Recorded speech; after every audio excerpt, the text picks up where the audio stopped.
It's the Morning Star Drive 117.8. You soaring up with sky, now's the time, don't delay. I'm sitting in my ride and it's time to fly. So let's realign, just listen and fill your mind. Hey guys, how is it going? And welcome to the Morning Star Drive on 117.8. It is Wednesday, August 16th, and so happy for you joining us. We are ready to start another day together with the Lord. So subscribe to us on YouTube, follow us on SoundCloud, and make sure to support us on Patreon. So today we have an exciting podcast for you. We have Health is Happiness, the Bible word study. Of course, we're going to foundational books and, of course, commentaries, updates, and news on what is happening around the world in this history today. All right, everyone, how are you doing? Yes, it is Wednesday. It is hump day right in the middle of the week. Hope you guys, your first half of the week has been really, really good. If you haven't yet, go ahead, leave a like or comment to build our community. Really happy for everyone joining us every weekday on the Morning Star Drive. So let's get up and support each other. This week's Sunday message title is Ask Me and Learn From Me. And of course, we are excited because we do have the Wednesday service tonight. So yeah, it's hump day, middle of the week. How has your week been thus far? I hope you are enjoying the week and all the festivities that are entailed. You know, whether it's work or play, entertainment, talking with friends, whatever it is. Over here in the Northern Hemisphere, over here in the North America, it is still the summer. Yeah, still the summer, and yeah, it was hot yesterday. It was like 31 for like the last 2-3 days. 2 days, I think. And today, I think it's dropping down to 26. Well, actually not 26 because right now, it's 28. What's today's high? Oh my gosh. All right, forget it. Today's high is 32, and the heat warning is up until 9 p.m. Whew. Yeah, so it's going to be hot. In about an hour, it's going to reach 30. And then in about 4 hours, it's going to reach about 32 at the peak. Man, it's hot. It's so hot in my house right now. I can't even sleep in my bedroom. Like I think I told you guys this maybe last year, but you know, Vancouver is not known for hot weather, so no one has air conditioning. Like there's no such thing as air conditioning. Like no one has. Our house doesn't have air conditioning. We have to buy a portable air conditioner. So it's like we're not used to this type of weather. We're usually like the 22s to the 26s, somewhere around that range, but it's been pretty hot. So we're going up into the 30s a couple times already for this summer. And of course, as you guys know, that our sun doesn't go down. In the summertime, our sun goes down at the peak is like 9:30 p.m. Right now, the sun is going down a little bit earlier, around 8:30 p.m., but it's still pretty late if you think about that, like the sun being up until 8:30 p.m. So it's really, really nice here. I have a soccer tournament coming. I finally bought my tickets to go to Atlanta, Georgia. Soccer tournament coming up in October. So now it's time for me to go out and play some soccer. Not basketball. I got to go out and play some soccer. Try to get out there each and every day, get my legs back. So I'm excited. Like I'm excited this tournament because well, it's hard to say that we're defending champions because so many people have changed teams because they've moved around, right? So last year, as you guys know, and of course you guys don't want to hear this, but I'm going to say it anyways, we won. I was on the LA team and we won the tournament. And it was just really, really exciting event. So intense. Those of you guys remember when I talked about it, it felt like history was unfolding in front of our eyes. We had 4 Providence teams, 1 Christian team, and I was playing for LA, and basically, the final was between us and the Christian team. So it was almost like the semifinals was between the 2 best Providence teams, and it was us. It was LA versus Houston, and we won. And so then we considered that to be the championship for the Providence tournament. And then the finals was between Providence and the former faith kind of thing, right? And we combined teams with the other team, and man. It was intense. It was amazing. We won the game on a last second. Like, we're literally talking 5 seconds left in the game. It was 5 seconds left in the game. We had a penalty shot. There was a handball right in front of the net. So it was pretty intense, super intense. Even the other team, they had one pro player that was playing in Spain, right? In League One or something like that. Like League One meaning it's not like the highest league, but one under, which is still pro.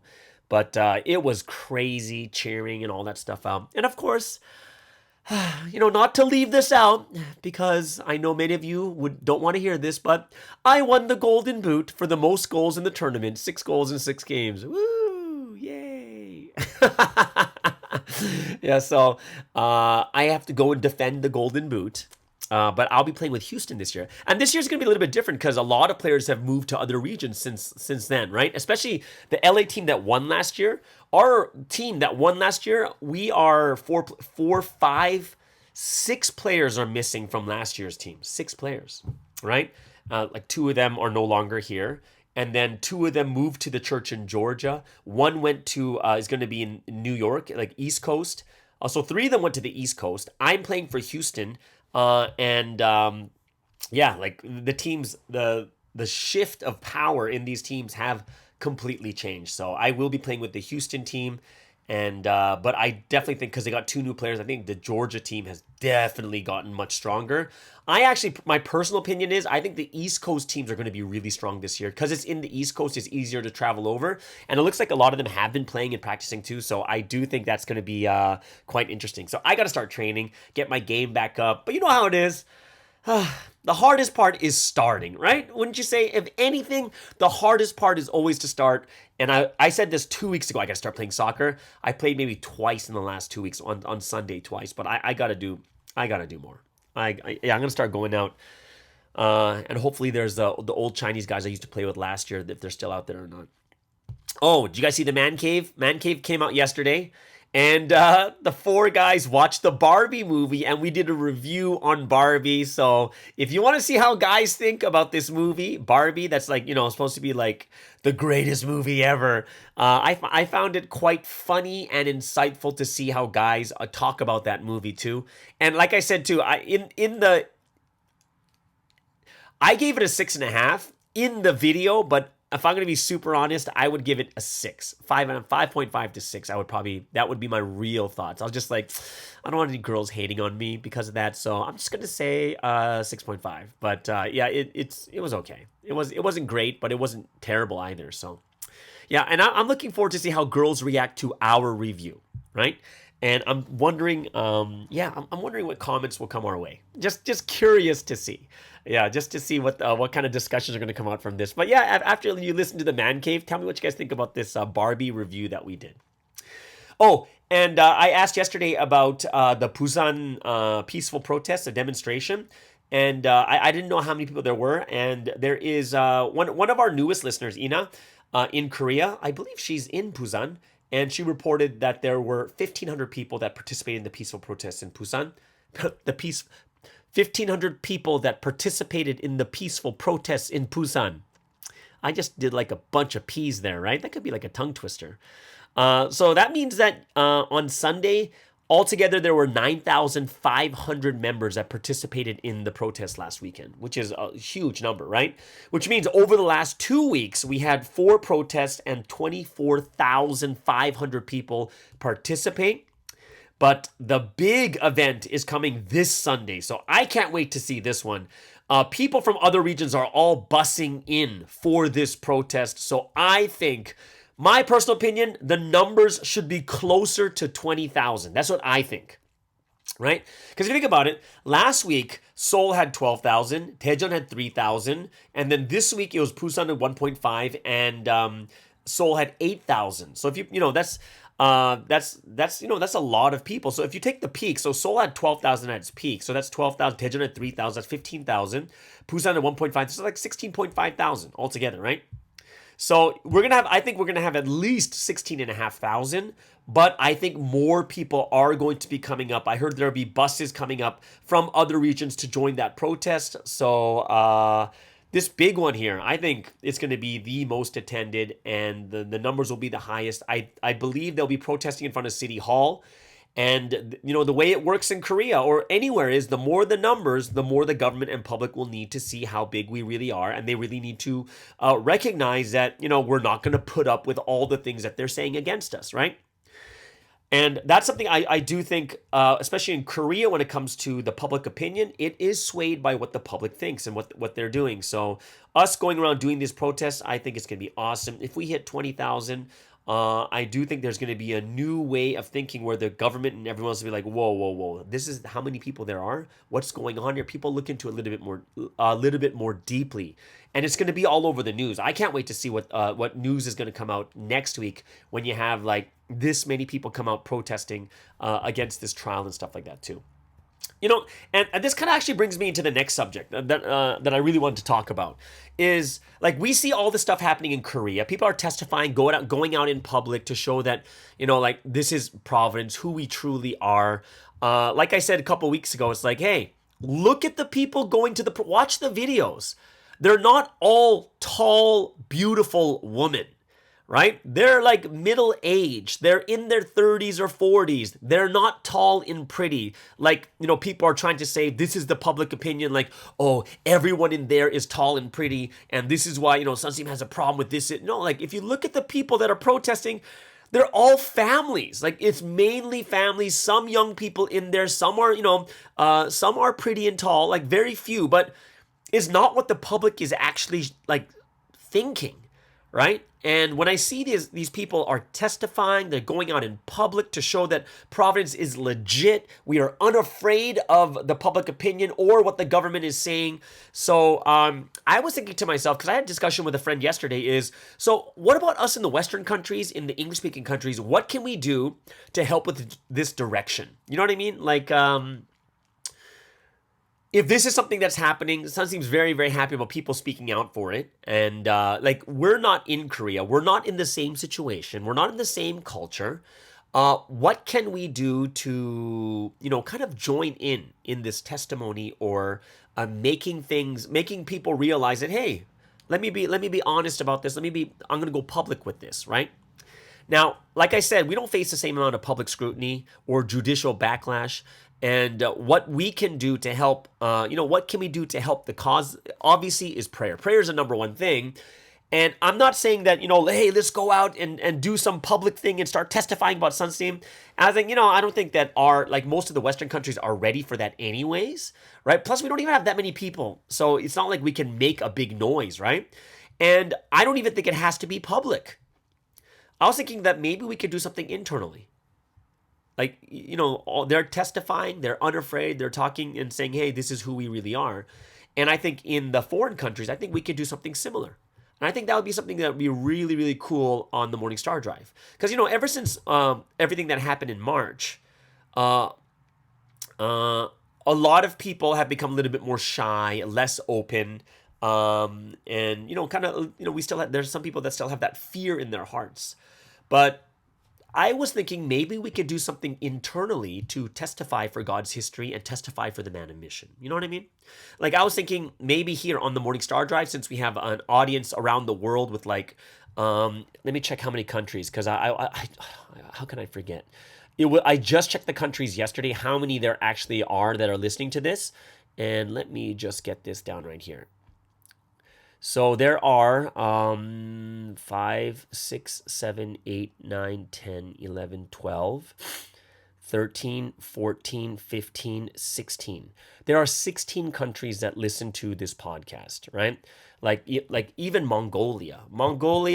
I love Mongolia. I have some people there, like people who are on Instagram and TikTok that are from Mongolia. To me, they all look Korean for some reason.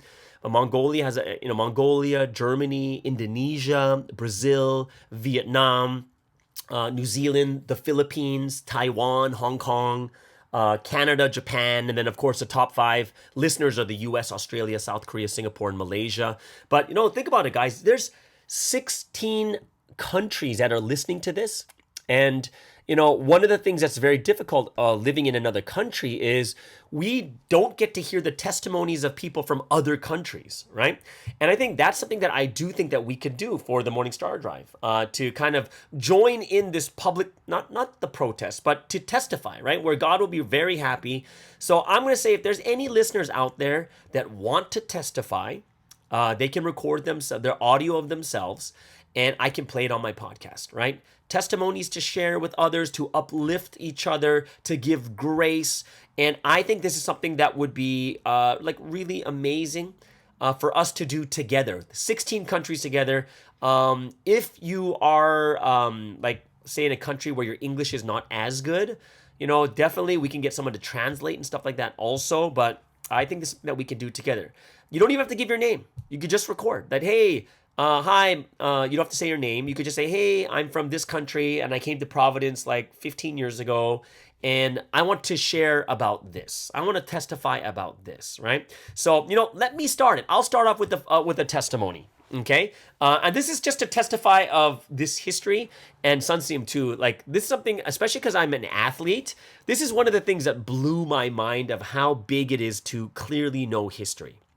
All right, so this will be super quick, and it's a crazy story, but it'll be super quick. So in 2006, the World Cup was going on, and during that time, I was in England, but there was a tour happening in Vancouver, and at that time, it was AJ. AJ had a tour. She went all the way to Vancouver, and the bunch of us, like 4 or 5 of us in England, we decided to join the tour. So we flew all the way over there to Vancouver to join that tour, okay? And we had Sunday service. It was amazing. And then after Sunday service, we were watching the World Cup finals. And it was between Italy and France, right? And of course, AJ kind of says to us like, hey, Sunseam already told me who won. And we're like, what? I'm kind of like, tell me so I can make a bet, right? I can do some sports betting right now, make some money. She wouldn't say anything, right? So after she says, Sunseam told me who won, I'm kind of sitting there like, well, who won kind of thing, right? But she's like, I got to go change. So she changed out of her Sunday service clothes and came out in a dress, right? So she comes out into something a little bit more comfortable. And then we watch the game. And I'm in my head like going, so you're going to tell us or not? She never said who, right? And, I was kind of like, kind of a little bit frustrated. Like, shouldn't you tell us so that I can make a bet? So the game finally ends and it's Italy that wins.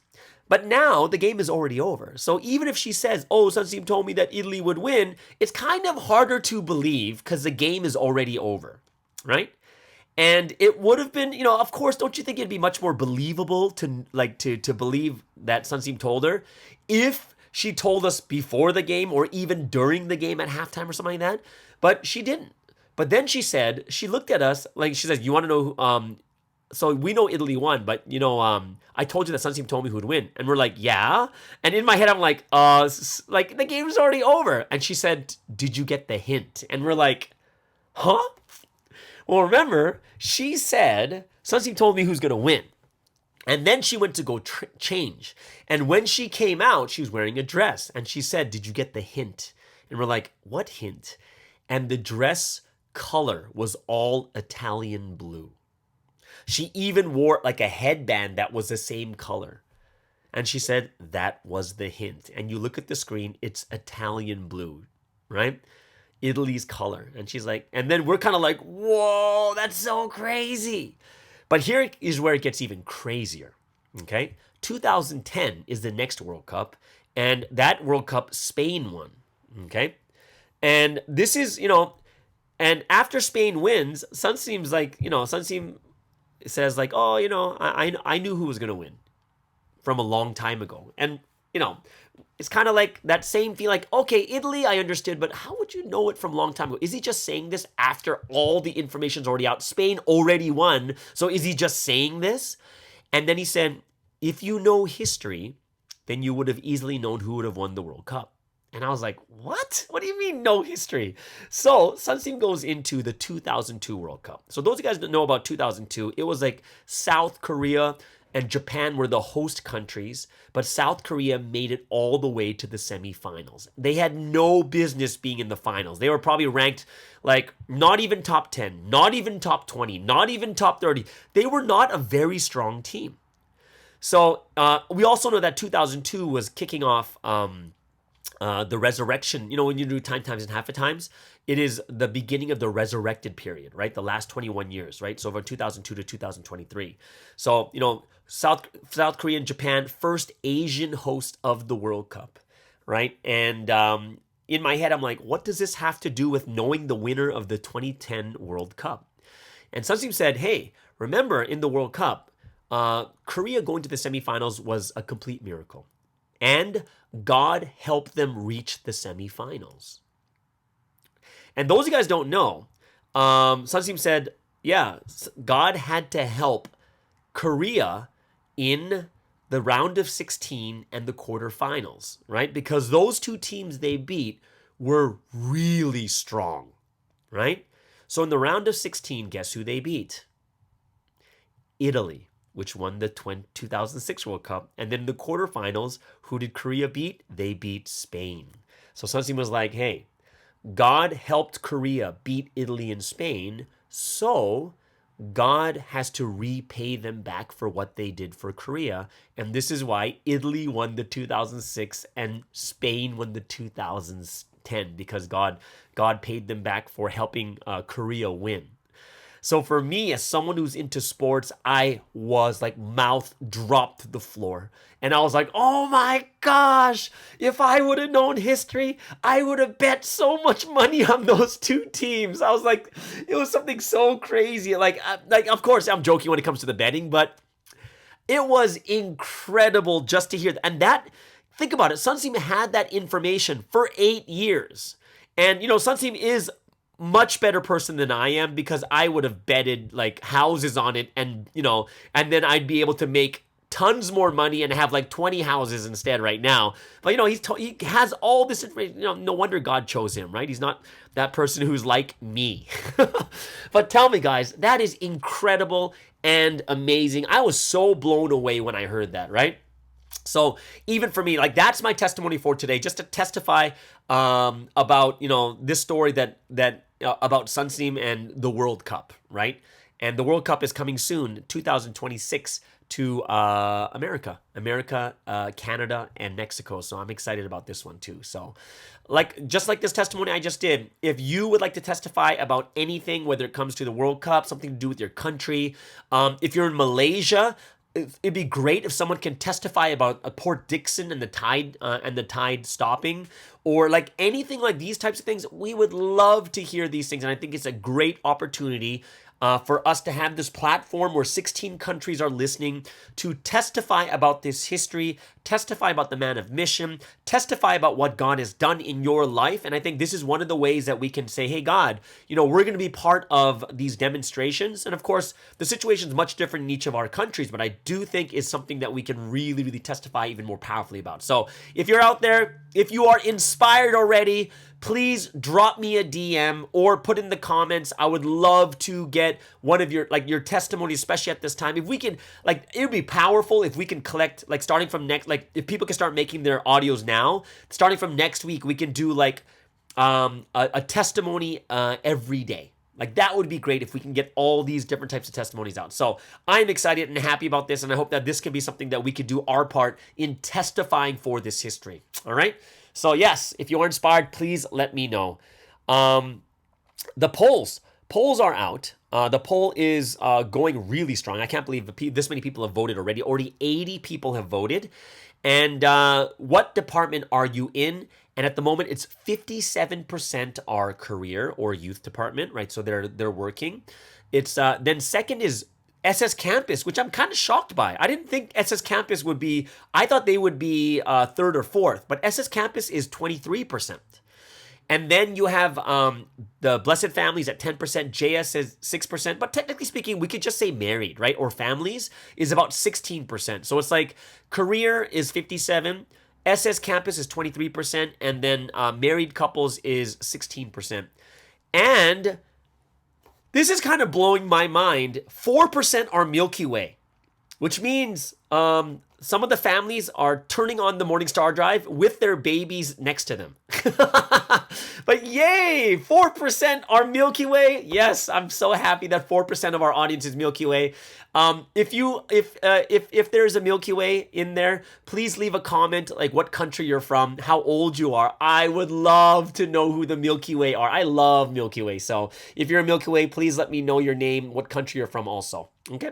Don't forget, guys, last segment today is going to be Health is Happiness. It's going to be How to Manage Your Weight, part 3, right? Every Wednesday. So if you haven't heard part 1 or part 2, go to last week's Wednesday or the week before you listen to part 1 and 2. So this week is going to be Health is Happiness, part 3. Okay.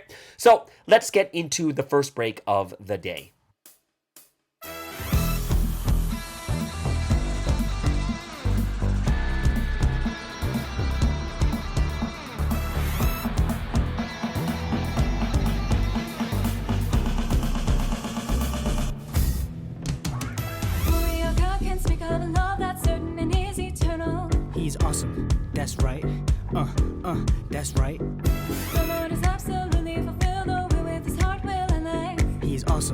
that's right. That's right. Well, I'm convicted. I'll keep God's purpose for all time. With love in my heart, I'll walk this path rejoicing for life. Life is awesome when I'm living with the Lord. My life is finally made the will of God come true. I'm so proud of my life. Now my future is so bright. My spirit is shining. Oh, awesome life. Whatever they say, I will never give up on the will. I know that my life's so awesome. Read and established by God Almighty. Provi is God's history. It is awesome, that's right. That's right. With all my life, I'll always protect this history, the Lord and His will. I am awesome, that's right. That's right. Proud and convicted. I walk this path and testify. With love in my heart, I sing it off with thanks on high. Life is awesome when I'm living with the Lord.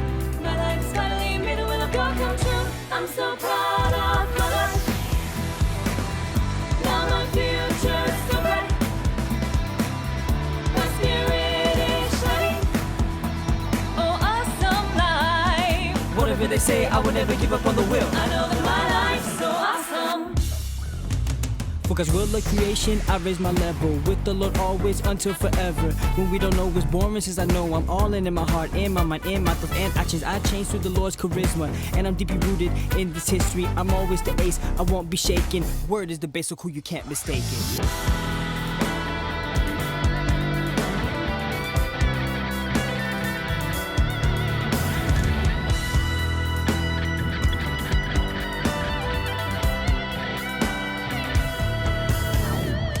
I found my true ID.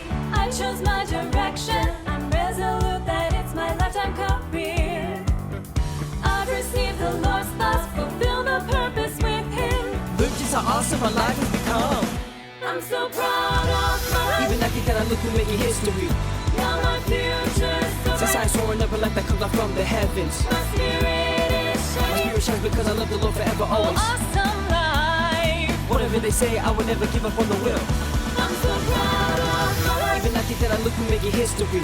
Now my future's so Since I'm bright. soaring up a life that comes out from the heavens. My spirit is My shining. spirit shines because I love the Lord forever, Oh, always. awesome life. Whatever they say, I will never give up on the will. I know that my life's so awesome. All right, so let's get into today's word study. And of course, every Wednesday we go into the Bible, whether it's the character stories, backgrounds, origins, early Christian church, stories of Christianity throughout the last 2,000 years. But, you know, over the last few weeks, I've been going over foundational books of Christianity. That first week, we did Confessions, and that's from St. Augustine, and that was written like 400 AD. And St. Augustine is considered the father of modern-day Christianity. Then the second week, we looked at Mere Christianity from C.S. Lewis. You know, he wrote the Chronicles of Narnia and such. Great book that you should take a look at too. And this week, we're going to go into a book that's a little bit more recent from the 1970s. This book was first published in 1973, and this book is called Knowing God. Right? Knowing God from J.I. Packer. And I think you guys are going to really, this is a good book to read too. It's considered a Christian classic, and it's got a lot of great things in here, and theologies and thoughts that, you know, that are very, very close to what Sunstein teaches about too. Of course, a lot of the things that you're going to read in this book also, because they come from the New Testament, they come from the perspective of children of God, right? And that's why there are some things you're going to be like, oh, like you got to expect and understand that some things they don't know yet because, you know, it didn't even come out until Sunstein started preaching, right? So one of the biggest themes of this book of knowing God is theocentricity. You know, of course, it sounds like a really big, difficult word, but you know the word theology, which is a study of God? Theo means God. Centricity is to center, right? Theocentricity basically means God-centered. That's what it means, right? So to be theocentric means, this is what J.I. Packer said, theocentricity means that God himself is the core of everything you believe in, all the governing, and the gravitational force of all you do, right? That's what theocentricity is. And, you know, it's you're going to find very few people that will be able to embody this perspective on theocentricity more than J.I. Packer. And he just recently died in 2020, right? And this is especially coming from his classic work, Knowing God, right? His name is James Inell Packer. I believe he is Canadian too, so very, very, very proud to be Canadian this. And he is basically very rigorous, very thorough when it comes to Bible articulation about atonement. And he's someone who is avidly defending biblical inerrancy, and he has very deep insights into the contribution of the Puritans, right? And it's just kind of few of the many qualities for which he is remembered for, right? And interesting, like someone asked him this question. So, and the question is, what is the best thing in life, bringing more joy, delight, and contentment than anything else? And Packer, without hesitation, answered, the knowledge of God, right? So this is where he is coming from. So when we get into this book, there's a couple things you need to know about Packer. Number one is he has very little patience for something called pygmy Christianity. Now, a pygmy is something that is very, very small, right? So you can have a pygmy, which is like a dwarf, but the word pygmy itself can be describe something that makes something extremely small. So when you say pygmy Christianity, is like people who reduce Christianity to a very small level, right? And how do people do that? Well, Packer says that anyone who speaks of the Christian life or spirituality without regard for the centrality of God, like theocentricity, right? Anyone who doesn't do this, who puts God as the center but speaks of Christian life without this God being the center, they make Christianity, they reduce it to something too small. Because in order for there to be any type of life in our hearts, to have that warmth of affection in our hearts, there first needs to be that biblical light, that biblical fire that is imparted to our minds, right? And this is why Packer's always about, and he's always reminding people that you must be biblically informed. You got to know the Bible. And you have to have this cognitive grasp of the revelation of God and God's attributes. And these are foundational to everything in Christianity, right? So you can't allow God to become this pygmy Christianity. And he says to look at God through the wrong end of the telescope. So, when you're looking at the right end telescope, you see things like you'll look at the moon and it's really big in your eyes, right? But he says you're looking at it the wrong way, right? You're looking at the wide end, and when you look at God, you're making him look really small. And it only results in pygmy Christianity, right? Or pygmy Christians who fail to grow up in the fullness of Christ, right? So here is a quote from Packer himself, and I think it's very deep. He says, and when I look at this quote, it reminds me of what is happening today in modern Christianity. Packer says, "We are cruel to ourselves if we try to live in this world without knowing about the God whose world it is and who runs it. The world becomes a strange, mad, painful place, and life in it a disappointing and unpleasant business for those who do not know about God. Disregard the study of God, and you sentence yourself to stumble and blunder through life blindfolded, as it were, with no sense of direction, no understanding, and what surrounds you. This way, you can waste your life and lose your soul." And this is like, when I read this, I was like, man, this sounds like what's happening in the world today, especially Christian countries like America, Canada, Australia, in Europe and such. When they throw God away, what does the world become? Look at the world right now when it comes to when it comes to gender, wokeism, when it comes to misogyny, all these are the different things that are coming out. Because there's not centered on God, it becomes a strange, mad, painful place, and life is disappointing and unpleasant. Why? Because people do not know God, right? And this is what Packer is always telling his readers, right? And, he's also someone who's diligent to remind his readers that knowing God is not a means to some higher, more ultimate, more soul-satisfying end, right? It's not like you know God to pursue, you're not pursuing the knowledge of God in order that I may become rich, in order that I'll have more self-esteem or more power or more respect or whatever it is, right? What Packer says is, anyone who endeavors to read him is identical to that of the Apostle Paul, who prayed that the Ephesians might receive the spirit of wisdom and of revelation in the knowledge of him, right? That is the knowledge of God and all that he is for us in Jesus Christ. It's not about gaining something. Knowledge of God is something far beyond that, right? Or else it becomes something with, if you have something that has a purpose, like I'm going to know God more so I can gain more earthly wealth, then what happens when you gain earthly wealth? Then you no longer want to know God anymore. It's supposed to be a natural, normal thing we're supposed to do all the time, right? So what in this book, Knowing God, J.I. Packer is saying, so what exactly does it mean to know God, or what does it entail? And what Packer says is, it starts with listening to God's written and infallible word as the Holy Spirit sheds light on the nature of our Creator and Redeemer. But listening is only the start. After listening follows the joyful and voluntary application of truths about God to how we live and think and to what we value and cherish, right?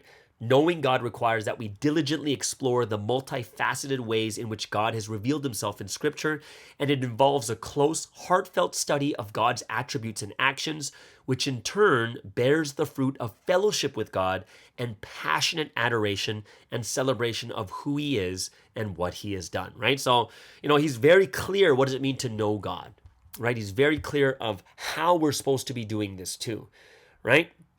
And he does talk a lot about, like there's some concepts that are a little bit more New Testament, like when he talks about giving glory, right? Like human beings cannot supply God with glory that he lacks. Like he has all of it that he needs. And it comes from a very New Testament way of thinking, right? Because when we hear the purpose of creation, God doesn't, ultimately, the purpose of creation is for us to become the love counterparts of God and to give glory as brides, which means there's something that he does want, right? So what Packer says is we celebrate God's greatness and so exalt him and render him homage by our praise, by our direct obedience, by always trying to do that which of all the options open to us we calculate will please him most.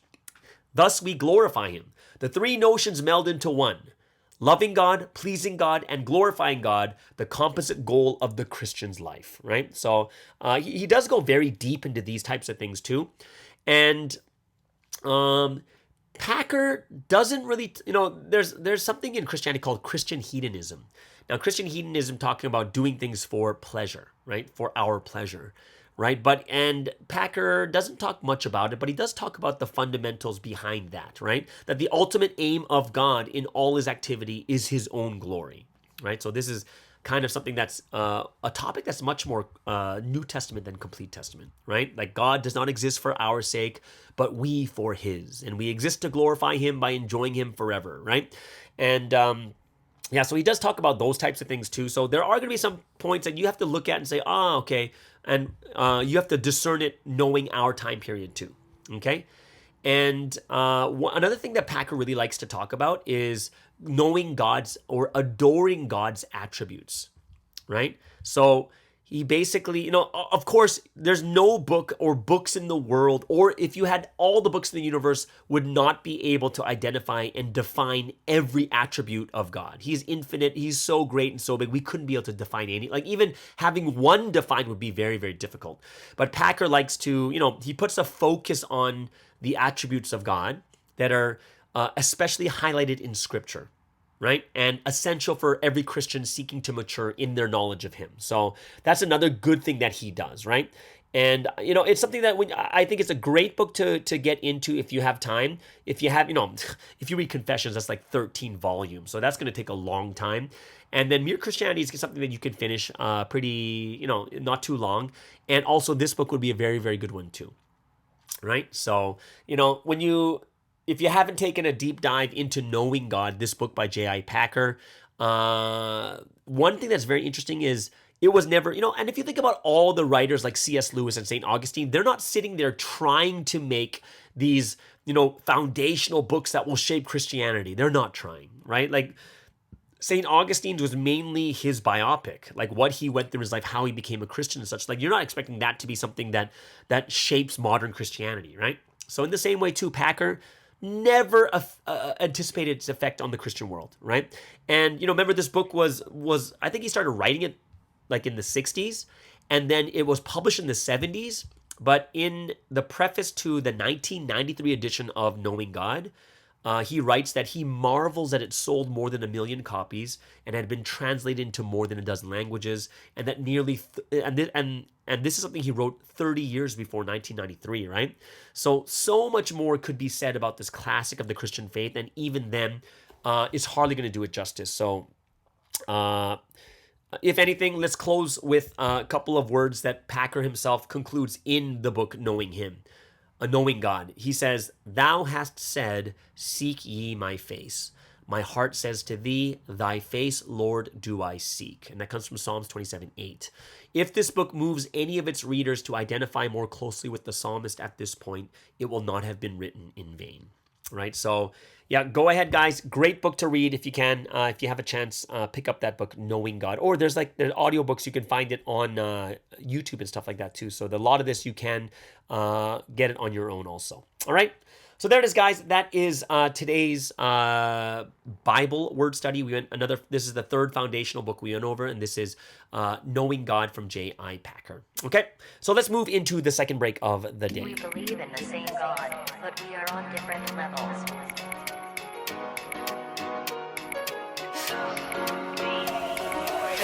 Put your hands in the sky if you feel alive. All the stories that we made, just you and I. Never losing all the passion. All this love is my obsession. Oh my gosh, this feeling got me heat stroke. His love like a billion pots about to heat though. I ain't never breaking from this bond, cause you and I are only one. If you ain't living with the Lord, then who you with? Who you with? If you ain't living with the Lord, then who you with? You with? You get together with the Lord every day, all day. You get together with the Lord all day, all day. You get together with the Lord every day, all day. You get together with the Lord all day, all day. Together with the Lord, I'm living my best life. Don't worry about a thing, you know it's only sunny life. We sing about memory stories that we share. We'll fall deeper in love as we stop and just stare. My eyes only on you, they sparkle with love. Don't forget my charm too. There will never be another. Live this life only for you. I give you this promise that I will hold true. If you ain't living with the Lord, then who you with? Who you with? If you ain't living with the Lord, then who you with? You with? You get together with the Lord every day, all day. You get together with the Lord all day, all day. You get together with the Lord every day, all day. You get together with the Lord all day, all day. We believe in the same God, but we are on different levels.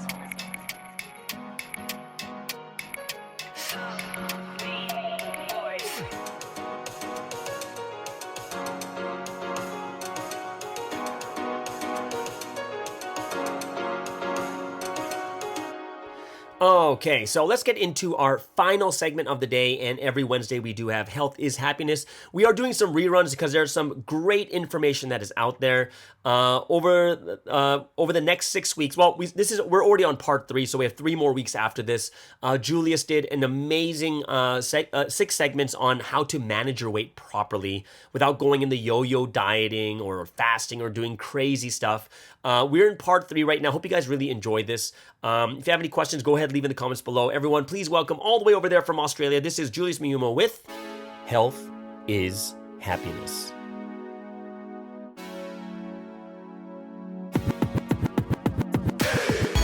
Hi everyone, Julius here, and welcome to the Health is Happiness segment.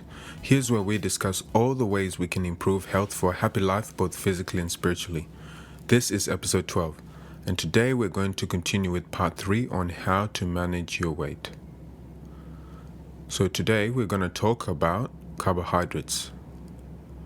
Now, according to the US Department of Health and Human Services, the average adult woman expends roughly 1,600 to 2,400 calories per day, and the average adult man uses 2,000 to 3,000 calories per day. Given how most people these days live a sedentary lifestyle, the amount of calories we need from carbs isn't that much. I know a lot of people put in effort to control the amount of carbs for this reason, but one of the main reasons we found ourselves overeating too many carbs is because we're eating the wrong ones. Low-carb diets such as keto have become very popular recently with the modern epidemic of obesity, and this has been increasingly prevalent in many developed nations.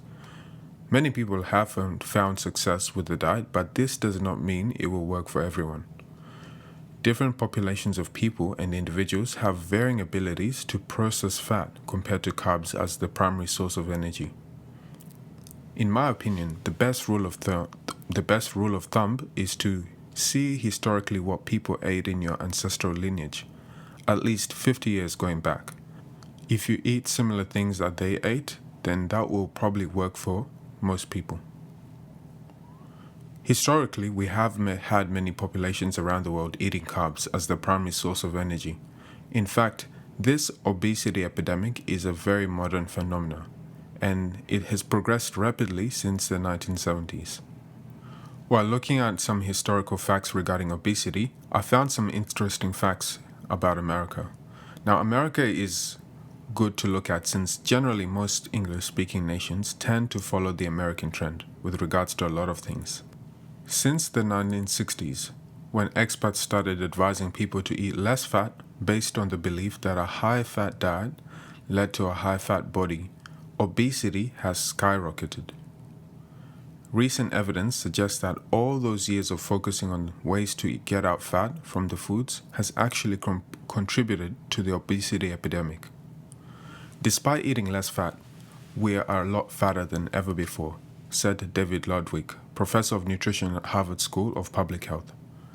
The primary reason for this is because of what we introduced into the American diet to replace fat. What came in were highly refined carbohydrates and supposedly healthy fat alternatives such as vegetable oils. There'll be more on that later, but for now we'll focus on carbs. Now, we cannot consider carbs without looking at the glycemic index and also the glycemic load. Now, the glycemic load is important because it takes the glycemic index one step further. It measures the rise of blood sugar based on the number of carbohydrates the food contains in an average serving. The glycemic load is calculated by taking a food's glycemic index, multiplying it by the carbohydrate content, and divided by 100. Keep in mind, this is measured in grams. The glycemic load is actually more reliable than using the glycemic index by itself. For example, let's take watermelon. Watermelon has a glycemic index of 72, which is very high. However, it has a glycemic load of 4, which is extremely low. So even though it spikes your blood sugar does not stay very high for very long. Remember, the glycemic index looks at a 50-gram serving of carbohydrates for a specific food. You would have to eat 4 servings of watermelon to reach 50 grams worth of carbohydrates. Now, for the average person, it's recommended to keep your glycemic load under 100. So let's start off by talking about sugar as the first carbohydrate. This is the most obvious one that everybody knows they need to heavily moderate. But the reason why I want to talk about it is because of the hidden sugars. Now, in order to make things taste good, so people can eat a lot more of their foods, sugar is added to all types of food by commercial producers. So what I want to emphasize today is please read the label when buying packaged food, even if it says no added sugar. That does not mean it contains no sugar at all. The maximum amount of sugar that is fine to consume per day is about 50 grams. But very often, people go beyond this limit without knowing because of all these hidden sugars placed in foods. A lot of added sugar can be found in the form of high fructose corn syrup. This is an artificial form of sugar that is highly palatable. Now, manufacturers sometimes label it with all sorts of different names or use alternatives to avoid customer scrutiny. It may come in the form of corn syrup, maize syrup, tapioca syrup, etc. So we always want to read the fine print at the back. Unfortunately, in the West, it's in everything. It's in the sauces, it's in the protein bars, the granola bars, the flavored yogurts, the condiments. It's all over the place, so we really end up eating way more sugar than we think. Out of all carbohydrates, excessive sugar is the worst when it comes to causing insulin resistance and eventually type 2 diabetes. This is followed very closely by refined carbohydrates. There is a catch though with refined carbohydrates. It depends which ones you eat and how you eat them. Now, sugar is made from one fructose molecule and one glucose molecule. Fructose is the type of sugar found in fruit. Of all the sugars, this is the worst one when consumed excessively. Now, I'm sure most people are thinking, how could fructose be that bad? Isn't fruit supposed to be healthy? And the answer is yes, fruit is healthy. But the thing is, most fruit has a lot of fiber and small amounts of fructose. This makes them very hard to overeat because all the fiber makes you full and raises your blood sugar very slowly. In these processed foods, they put concentrated fructose without the fiber. Unlike glucose, which can be used by any cells in the body, fructose can only be metabolized by the liver before it can be used by the body for energy. This means if you consume glucose, then it's going to be distributed throughout your body. But when you consume fructose, all of it goes straight to the liver, which makes it very easy to overload your liver, just like drinking alcohol. Because it goes to the liver, fructose actually does not raise your blood sugar much, like glucose would. But secretly, it's causing a lot of damage underneath. To illustrate, an experiment was done where a volunteer was given an extra 1,000 calories per day of candy over 1 month, and they began developing fatty liver. They only gained 2% weight, but a 27% rise in liver mass. So in other words, drinking a bottle of apple juice is really like drinking a can of soda. But because it has the name apple juice and a label that says no added sugar, it makes us feel healthy when we're drinking it. Just like any other soft drink, fruit juices need to be moderated in the same way. Okay, we'll pause here for today, and next time we're going to be talking about the actual carbs most people are thinking about. That's the breads, the pastas, the cereals, etc. We will go through all of them and find out which ones are the most ideal carbs for us to eat as part of a regular diet in moderation, and which ones we should avoid altogether or rarely eat. So that's it for part 3 on weight management. If you'd like me to elaborate on any particular points, please drop a comment below. Thanks for tuning in and see you next time. And thank you so much, Julius, for another wonderful episode of Health is Happiness on managing your weight and doing it in a healthy way. Hope you guys are really enjoying this. That is part 3. If you want to listen to part 2 or 1, they're always going to be played on Wednesdays for the last 2 weeks before, and we're going to part 4 for next week too. Okay, so there it is, guys. That is the end of today's podcast. Hope you guys really enjoyed it, and everyone have an amazing and awesome service tonight, and we'll see you guys again tomorrow on the Morning Star Drive on 117.8. It's the Morning Star Drive 117.8. You soaring up with sky, now's the time, don't delay. I'm sitting in my ride and it's time to fly. So let's realign, just listen and fill your mind. I'm burning with desire and the passion. Nobody can stop me when I'm like this.